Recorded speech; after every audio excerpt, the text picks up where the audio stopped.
지난주 목요일 날 트럼프 대통령이 코로나에 감염이 돼가지고 확진자가 돼가지고 이제 지금 한 달 정도뿐이 남지 않았는데 그 경선에 엄청난 차질을 이제 당하고 있습니다.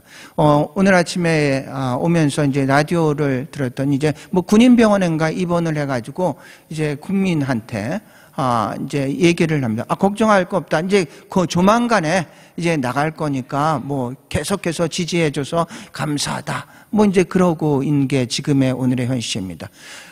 영국에서도 딸애한테 소식을 들으면은 이게 굉장히 영국에서도 뭐 이게 웨이브가 세컨 웨이브 정도 돼가지고 굉장히 이제 코로나 확진이 더 심화되고 있다고 이제 얘기를 합니다. 그런데 우리의 호주에 이렇게 오늘 아침에 이제 찾은 통계입니다. 호주의 통계는 이렇습니다. 오늘 10월 3, 그러니까 오늘 찾았기 때문에 어저께가 통계인데 8명뿐이 없습니다. 저희들은 호주 전체 내에서 확진자가 8명뿐이 없는 그런 상태입니다. 우리가 이 코로나19를 이제 팬데믹이라고 합니다. 판이라는 것은 모든 올이란 뜻입니다. 그래서 판테이즘 하면은 범신론, 모든 것들이 신이다, 뭐 이런 의미입니다. 팬데믹이라 해서 전 세계에 이제 전염병으로서 이렇게 굉장히 이제 WHO에서 주입을 했는데 그게 3월 11일입니다. 그러니까 지금 거의 이제 7개월이 다 돼가고 있는 이 시점에도 아직도 이제 힘들어 이제 하고 있죠. 전체적으로 호주의 통계는 이렇습니다. 지금 어저께까지죠. 893명이 사망을 한 상태고 가장 많은 데가 빅토리아가 확진자가 많고 한 5분의 1 정도가 이제 뉴사우스웨일스가 이렇게 됩니다. 팬데믹이 시작돼 가지고 제 마음에 두 가지의 질문이 이제 떠올랐습니다. 우리는 바이러스라는 것과 박테리아라는 것과 차이가 뭐나? 이게 도대체 바이러스는 뭐고 박테리아는 뭔가라는 질문이 떠올랐고, 또 하나는 이 바이러스가 생물체인가, 생물인가, 생명인가, 아닌가에 대해서도 이제 이제 질문이 떠올랐습니다. 다행히도 이 호주에 살고 있는 분자 생물학자인 분을 만나서 이제 질문을 했습니다. 바이러스가 도대체 이게 박테리아라면 세균을 영어로 이제 박테리아라고 합니다. 이게 차이가 뭐냐? 그랬더니 박테리아는 이게 생명체라고 합니다.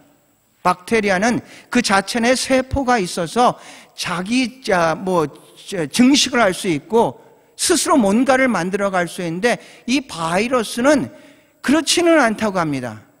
바이러스가 이렇게 감염을 시키는 것은 반드시 이 세포를 가진 중간 숙주를 통해서만이 바이러스가 이제 감염을 시킨다고 합니다. 그러니까 자체 내로서는 이게 생명체가 아닌데, 그런데 이 중간 숙주를 통해 가지고 감염을 시키기 때문에 또 이것도 완전히 죽은 것도 비생물체도 아니고 해서 바이러스는 생명체와 비생명체 중간 정도라고 얘기를 합니다.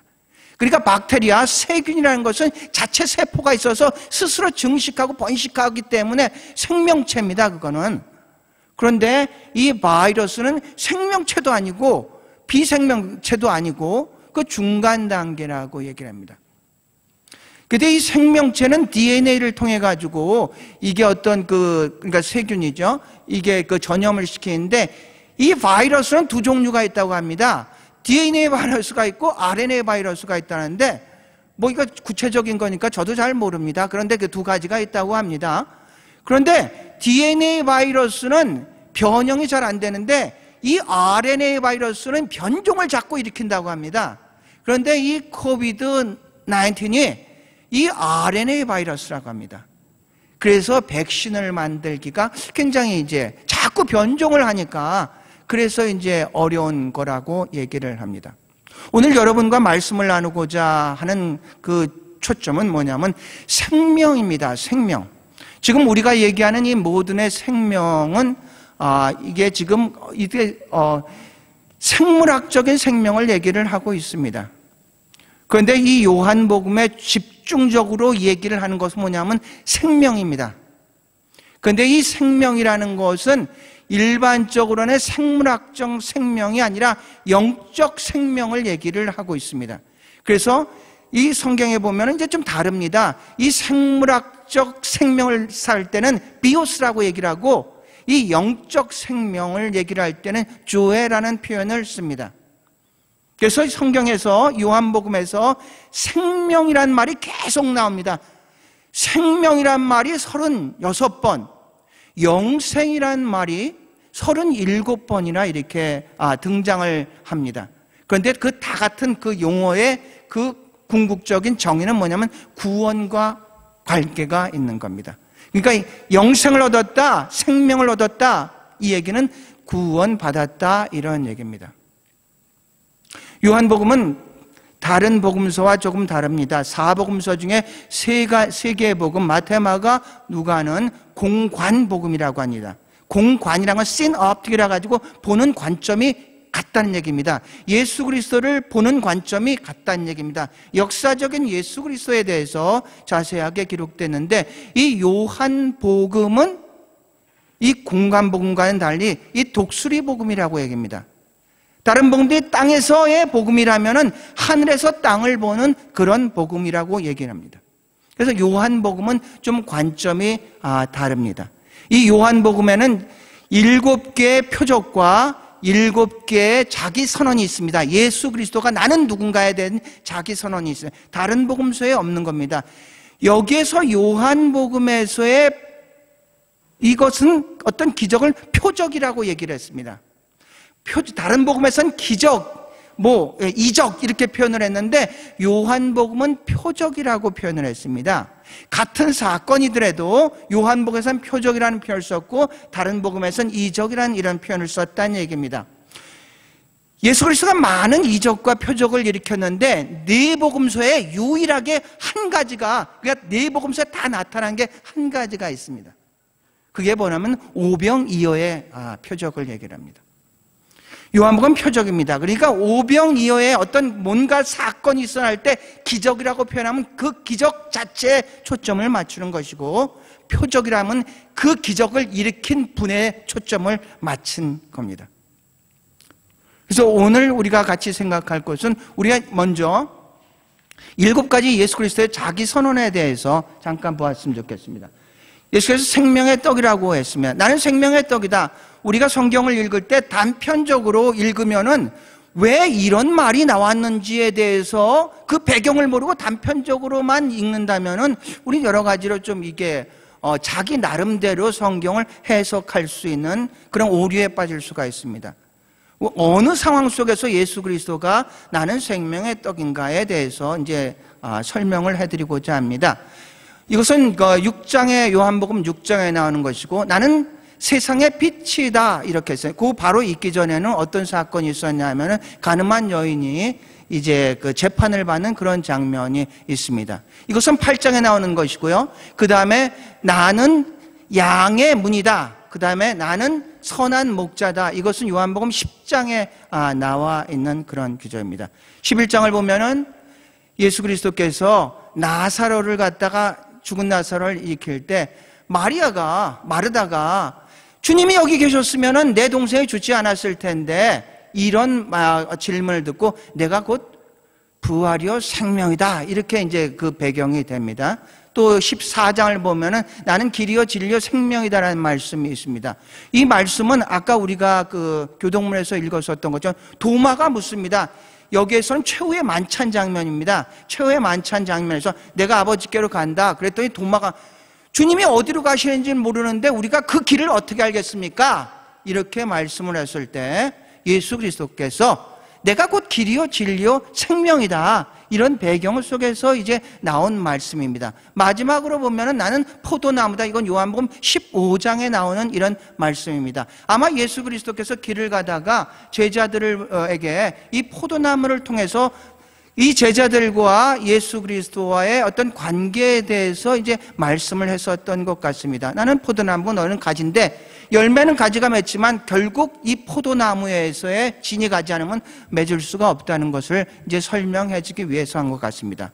이 7가지의 비유에 대해서 이제 자기 선언에 대해서 말씀을 드리고자 하는데, 오늘은 첫 번째, 두 번째, 세 번째, 나는 생명의 떡이다, 세상의 빛이다, 그리고 양의 문이다, 이 세 가지를 말씀드리고 다음 주에는 그 나머지의 네 가지에 대해서 같이 은혜를 나누고자 합니다.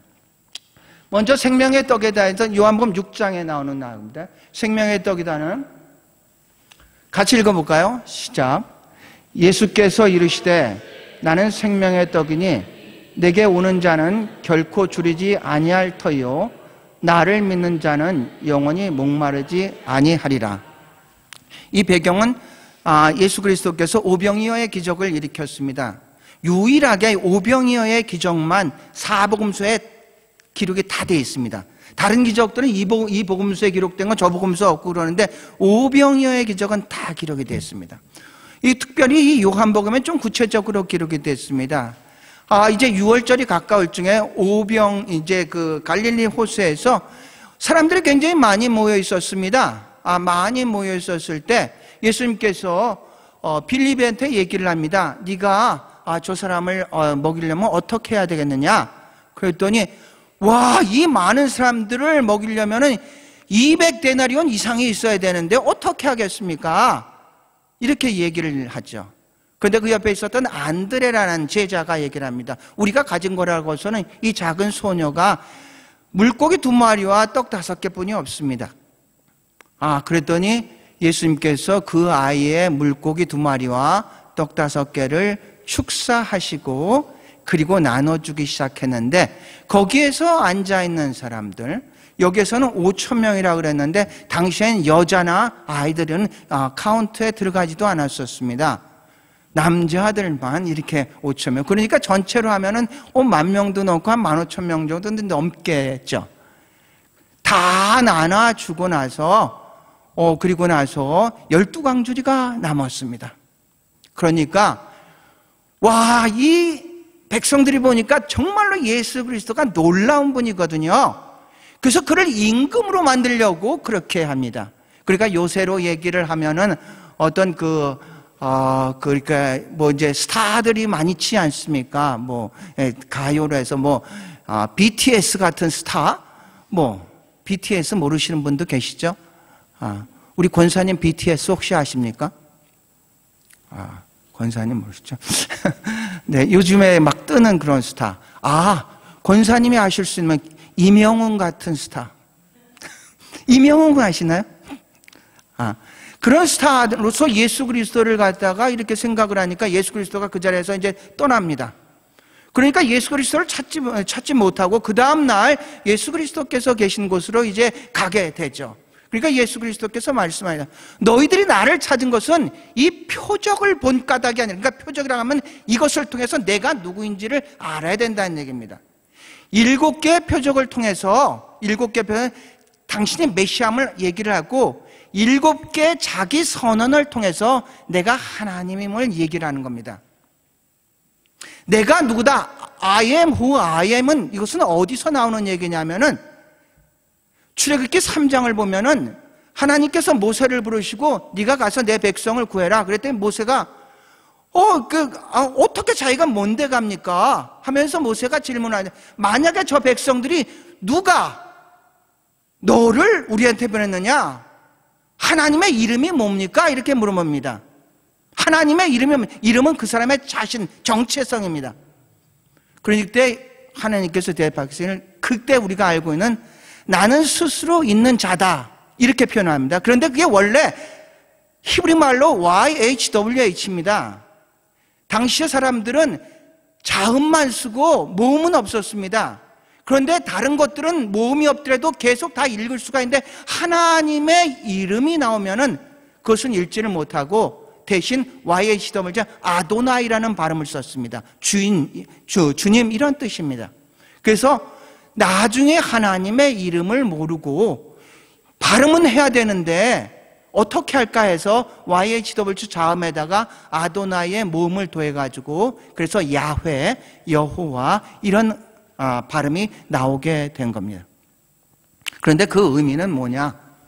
그 YHWH는 나는 스스로 있는 자다. 이건 우리가 개역 성경을 가진 것이고요. 공동번역에 보면 이렇게 됩니다. 나는 나다.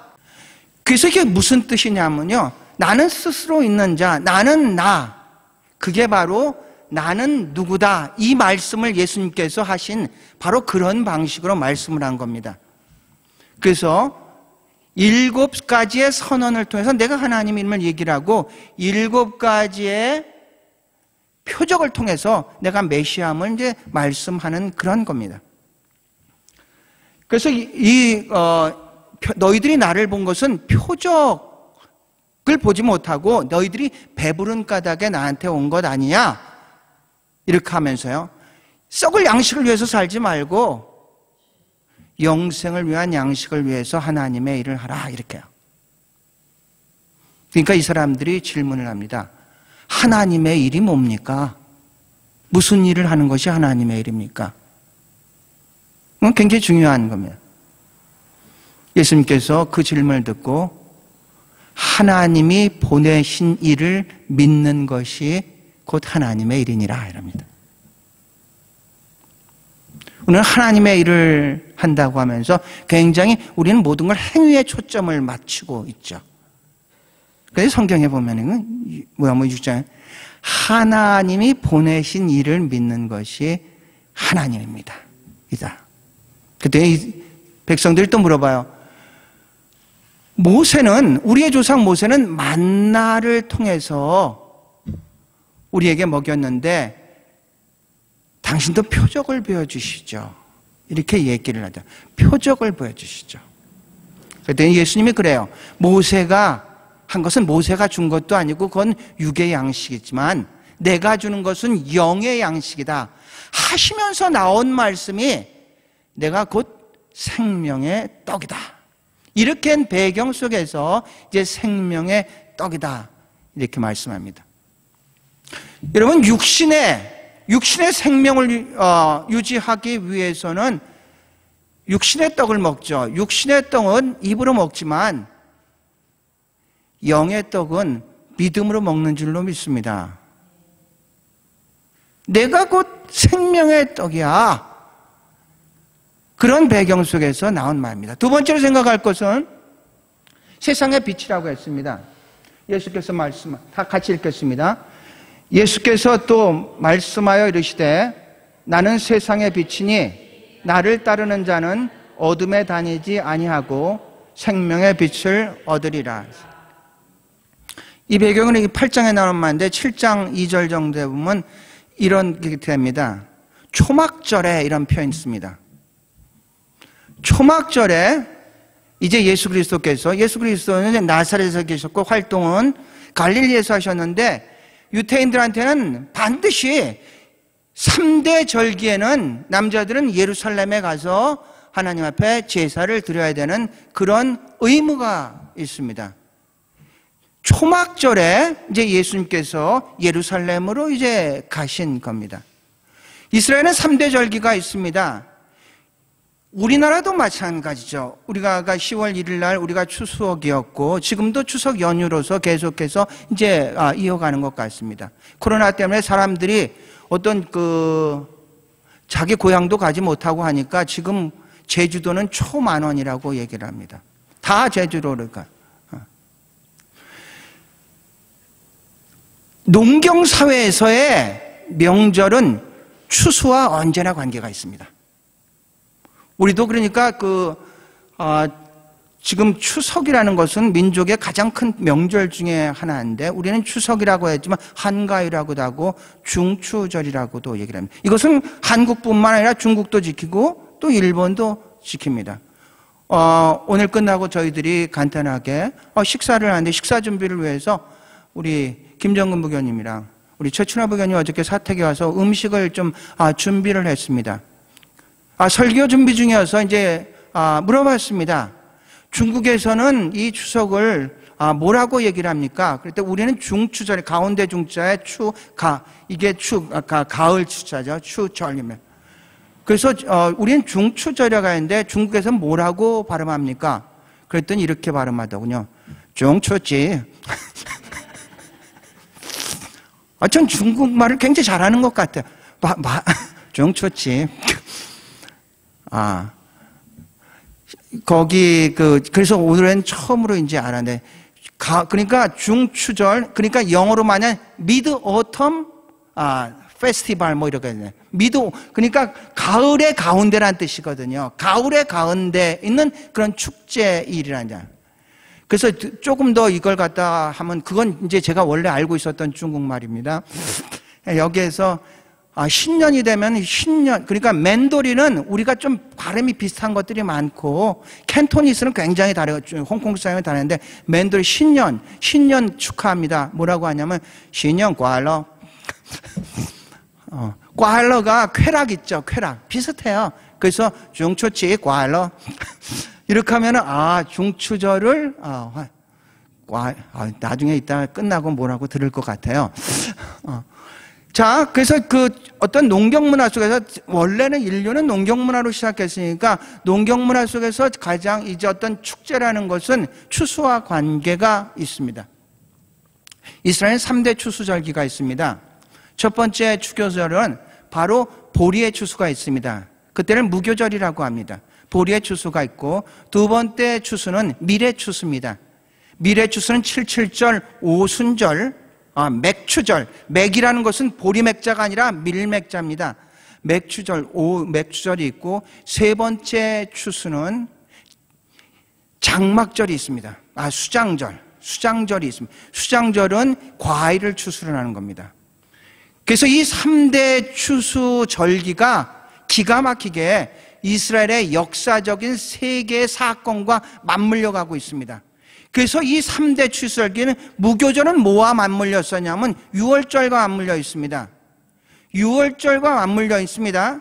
그 다음에 맥추절, 오순절은 뭐와 맞물려 있냐면은 이것은 율법을 받은 날, 시내산에서 율법을 받은 날로 되어 있습니다. 그리고 마지막으로서 장막절, 거기서는 그러니까 농경과 관련될 때는 용어가 수장절로 되는데, 그런데 이제 역사적인 사건과 관련이 될 때는 이 수장절을 장막절, 초막절 이렇게 부릅니다. 그러니까 이 수장절 모든 과일을 다 거두고 나서 광야에 있을 때 우리 조상들이 고생했었던 것들을 다시 한번 기억하면서 하나님께 감사드리는 그런 계절이라는 얘기죠. 바로 세상의 빛이라고 하는 것은 바로 그 수장절, 그리고 여기서는 초막절이라고 하는데 수장절, 장막절 다 같은 말입니다. 그때 예수님께서 예루살렘에 올라가셨고, 그런데 예루살렘에 올라오신 것은 알고 이 바리새인과 서기관들이 예수님을 시험하기 위해서 질문을 합니다. 질문하는데 어떻게 질문하냐면 현장에서 가늠한 여인을 딱 데리고 와서 얘기를 합니다. 율법에는 이 여인을 돌로 쳐 죽여야 하는데 당신은 어떻게 해야 됩니까? 우리가 예수님의 대화를 보면 질문을 들을 때 예수님은 대부분 그냥 대답은 하지는 않습니다. 특별히 자기를 시험하거나 자기를 올무에 매이기 위한 그런 질문이라면 예수님은 두 가지의 방법을 씁니다. 되질문을 해버립니다. 너희는 율법에는 뭐라고 했느냐? 율법학자가 예수님한테 와서 율법 중에 제일 큰 율법은 뭡니까? 되질문합니다. 알면서도 물으니까 율법에는 뭐라고 되느냐? 하나님을 사랑하고 이웃을 사랑. 맞다. 그게 맞다. 그게 가장 큰 질문이다. 이런 식으로 되질문을 한다든가 아니면 정말 요번에 같은 경우에는 이렇게 얘기합니다. 제3의 대답을 던집니다. 그러니까 이겁니까 저겁니까 이렇게 질문을 합니다. 이걸 택해도 문제가 되고 저걸 택해도 문제가 됩니다. 만약에 예수님께서 율법대로 하라 그러면 그 사람은 그러니까 당신의 사랑은 어디 갔습니까? 죽이지 말라 그러면 당신은 율법을 어기는 자 아닙니까? 이것도 문제고 저것도 문제로 그런 식으로 예수님을 올무에 빠뜨리려고 질문을 한다는 얘기입니다. 그때 예수님은 제3의 대답을 언제나 줍니다. 바리새인이 그럽니다. 이 로마의 황제한테 세금을 내야 됩니까? 말아야 됩니까? 세금을 내도 문제고 안 내도 문제니까 예수님이 제3의 답을 던지죠. 가이사의 것은 가이사의 것, 하나님의 것은 하나님의 것으로 알아. 우리도 그렇지 않습니까? 우리도 질문이 순수를 하면 좋은데 그렇지 않고 질문에 어떤 그 의도가 굉장히 나쁜 사람들이 있습니다. 사관님, 이 성서에 이런 게 있는데 이걸 어떻게 생각하십니까? 자기는 이미 결론을 다 가지고 있고 알고 있어요. 우리 사관이 하나 모르나 시험하는 겁니다. 그때는 언제나 저는 제3의 대답을 다 질문이 굉장히 사람들이 질문을 할 때 이렇게 저한테 질문을 하면 대답을 해주죠. 그러면 또 그렇게 얘기해요. 사관입니까? 그렇죠. 그러면 왜 질문했어요?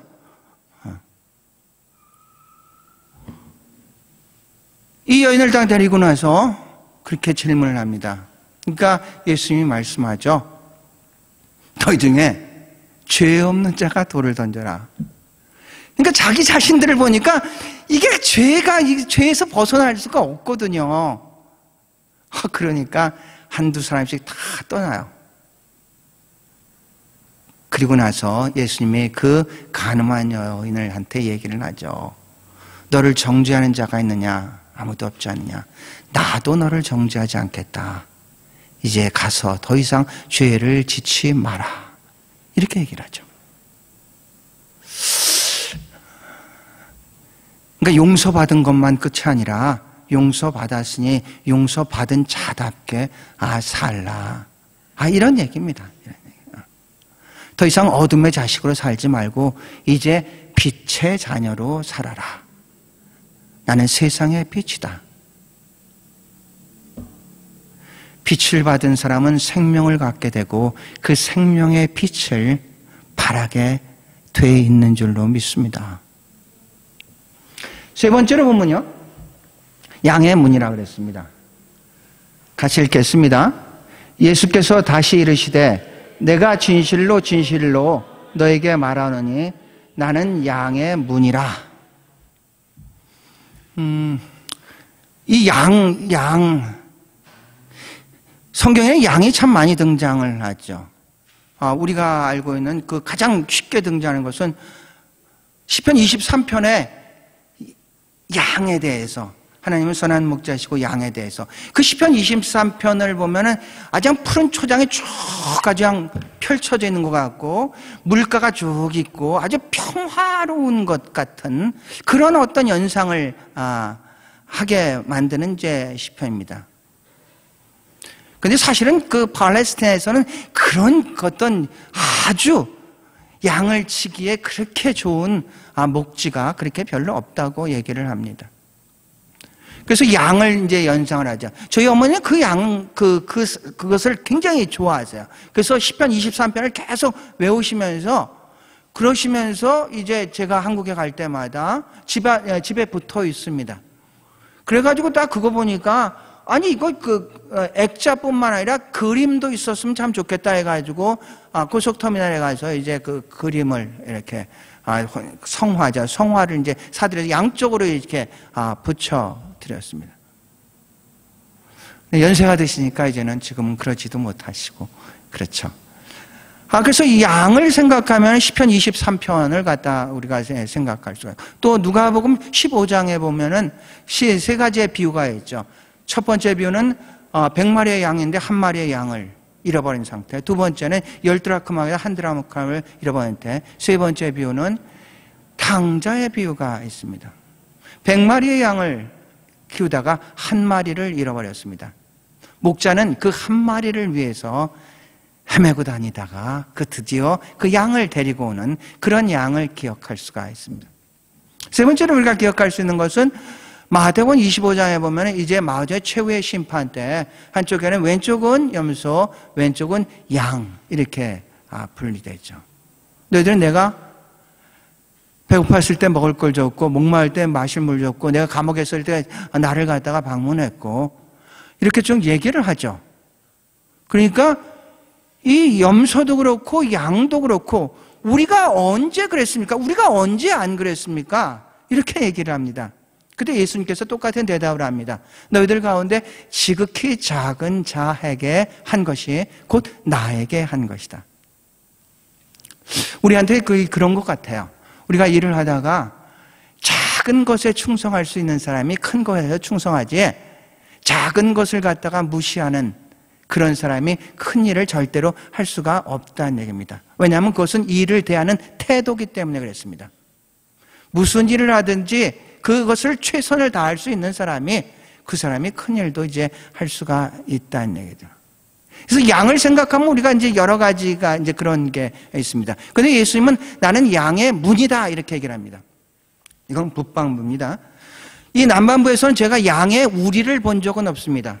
남반부에서는 날씨가 따뜻하고 그래서 그런지 양 우리가 없습니다. 근데 북방부에서는 양 우리가 있습니다. 양 우리는 두 가지의 목적이 있습니다. 하나는 이 추위에, 밤의 추위에서 따뜻하게 보호하고, 두 번째는 이게 그 밤에 맹수들이 나타나서 이게 죽이는 거를 갖다가 이제 방지를 하는 이제 그런 역할을 이제 우리가 이제 담당을 하고 있습니다. 그래서 예수님이 양의 문이라 그랬습니다. 그래서 문을 중심으로 생각하면 이 예수님을 문을 통과한 우리 안에 있는 물과 그 양과 우리 바깥에 있는 양, 두 종류의 양뿐이 없습니다. 교회를 중심으로 하면, 우리 교회를 중심으로 하면은 우리 교회 안에 있는 사람들과 우리 교회 바깥에 있는 사람들, 두 종류의 사람뿐이 없다는 얘기죠. 무엇을 중심으로 하느냐에 따라서 그것을 중심으로 갈라질 수가 있죠. 예수 그리스도를 중심으로 한다면 예수 그리스도의 안에 있는 사람과 예수 그리스도의 바깥에 있는 사람으로 구분이 된다는 얘기입니다. 예수 그리스도는 양의 문이라고 그랬습니다. 그 양의 문을 통과해서 우리 안에 들어온 사람은 예수 그리스도 안에 있는 사람이고, 그렇지 않고 세상 속에 있는 사람들은 예수 그리스도의 밖에 있는 그런 사람들이라는 얘기죠. 오늘 말씀부터는 나는 생명의 떡이다, 세상의 빛이다, 양의 문이다 이렇게 말씀을 했는데, 오늘 우리가 본문 읽었었던 10장 10절을 보면은 그리고 나서 하신 말씀입니다. 도둑이 온 것은 도둑질하고 죽이고 멸망시키기 위해서 왔지만 내가 온 것은 너에게 생명을 주고 더욱더 풍성하게 하기 위해서 내가 왔다고 합니다. 이 세 가지의 비유에 다 같이 들어간 단어가 있습니다. 생명의 떡이라는 생명 자체가 거기에 있고, 세상의 빛이다 했을 때 세상의 빛을 받은 사람은 생명의 빛이 된다고 했고, 여기서 양의 문을 통과한 사람들, 바로 이 사람들은 예수 그리스도가 오신 목적, 너희들한테 생명을 주기 위해서 왔고 더욱더 풍성하게 주기 위해서 이 땅에 왔다고 했습니다. 생명이라는 것은 구원이라고 했습니다. 풍성한 생명은 성결입니다. 구원받은 자답게 살 수 있는 능력을 가진 그런 사람들, 성령의 충만이라는 것은 넘친다는 얘기가 아니라 그 성령의 지배를 받으면서 살아간다는 뜻이라고 했습니다. 풍성한 생명이라는 것은 바로 그런 상태란 얘기입니다. 예수 그리스도가 이 땅에 오신 것은 우리에게 생명을 주고 더욱더 풍성하게 주기 위해서 오셨다고 합니다. 요한복음 20장 31절의 마지막에 결론의 목적, 이것을 기록한 이유입니다. 이것을 기록한 너희로 예수께서 하나님의 아들 그리스도이심을 믿게 하려 함이시고 또 너희로 믿어 그 이름을 힘입어 생명을 얻게. 이것은 단순히 요한복음의 얘기가 아니라 전체적인 성경의 가장 중요한 메시지입니다. 우리가 성경을 읽을 때 이것을 기록한 것은 예수께서 하나님의 아들 그리스도임을 믿게 하려 하시며 또 너희로 믿어 그 이름을 힘입어 생명을 얻게 하려는 것인 줄로 믿습니다.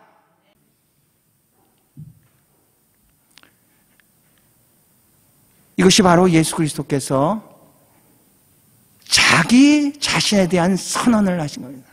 7가지 선언을 했습니다. 나는 생명의 떡이다. 나는 세상의 빛이다. 나는 양의 문이다. 나는 선한 목자다. 나는 부활이요 생명이다. 나는 길이요 진리요 생명이다. 나는 포도나무다. I am who I am입니다. 바로 예수 그리스도가 내가 바로 그런 사랑하는 성도 여러분, 바라고 원하는 것은 우리가 아까 얘기했던 그 바이러스나 이 박테리아 같은 그런 생명을 얘기를 하는 것은 아닙니다. 그건 세상적으로서 입으로서 잘 먹고 잘 살 수가 있지만 여기에서 말하는 비오스의 생명이 아니라 교회의 생명은 오직 하나님의 말씀, 오직 예수 그리스도를 통해서만이 우리 안에 생명이 거하는 줄로 믿습니다. 그 생명을 누리면서 더 풍성하게 누리면서 살아가는 우리 모두가 될 수 있기를 주의 이름으로 축원합니다. 다시 일어나셔서 마지막 찬양하시겠습니다. 오늘의 말씀을 생각하시면서 찬양하겠습니다.